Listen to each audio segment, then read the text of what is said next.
সকলের দোয়া ও রহমতে আমার থেকে এখন বর্তমান অন্তর্বর্তীকালীন সরকারের একটি বিশেষ গুরুত্বপূর্ণ মন্ত্রণালয় অর্থাৎ বাংলাদেশের সর্বশ্রেষ্ঠ মন্ত্রণালয় যেটা স্থানীয় সরকার পল্লী উন্নয়ন, সমাজ সেবা এবং যুব ক্রীড়া মন্ত্রণালয়ের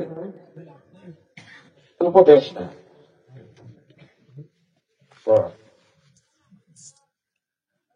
আসিফ মোহাম্মদ সজীব ভুঁইয়া আপনাদের উপস্থিত সকলকে সালাম দিয়েছেন। আপনাদের এখানে আমাকে প্রধান অতিথি করার পর আমি আমার ছেলের সাথে এই ব্যাপার নিয়ে একটু আলোচনা করছি। আপনাদের এই দরবারের পাশের যে মসজিদ আছে, মসজিদ উন্নয়নের জন্য 10 লক্ষ টাকা অনুদান ঘোষণা করেছে। অতি সহসাই আপনাদের এই মসজিদের জন্য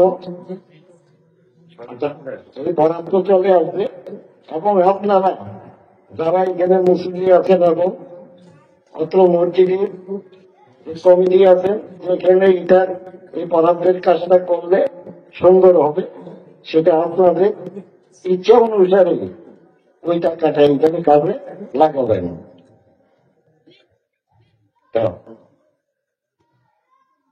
আসিফ মোহাম্মদ সজীব ভুঁইয়া উদ্দেশ্য আছে মুরাদনগরকে একটা মডেল উপজেলায় রূপান্তরিত করার জন্য মুরাদনগরের যত প্রকার উন্নয়নের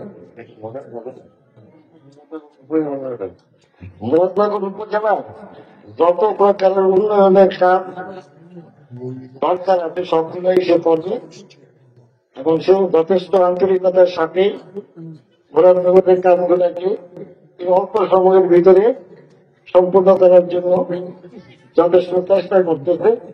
এবং এই পর্যন্ত প্রায় আমাদের চেয়ারম্যান সাহেব বলছেন প্রায় 200 রাস্তা প্রকল্প হাতে নিতে, তারপর মসজিদ, মাদ্রাসা, ধর্মীয় প্রতিষ্ঠান, কবরস্থান এগুলোর উন্নয়নের জন্য প্রায় 250 এই ধর্মীয় প্রতিষ্ঠানের উন্নয়নের জন্য প্রকল্প হাতে নিতেন।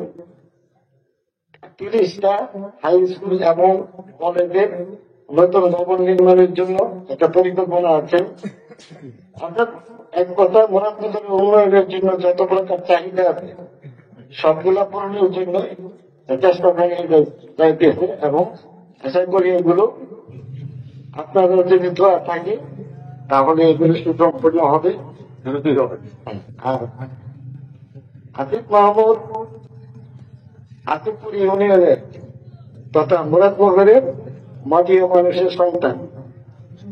আপনারা যদি তার প্রতি আপনারা যদি চান তাহলে সে আবার ভবিষ্যতে মুরাদনগরে এমপি ইলেকশন করবে এবং সেখানে আপনাদের সহযোগিতা থাকে।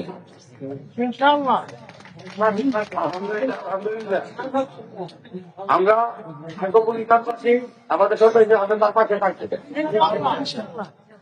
তার জন্য সবার চাপের দোয়া আমি দোয়া চাই, আপনারা সবাই দোয়া করবেন। এই বলেই আমি আমার বক্তব্য শেষ করছি। আসসালামু আলাইকুম।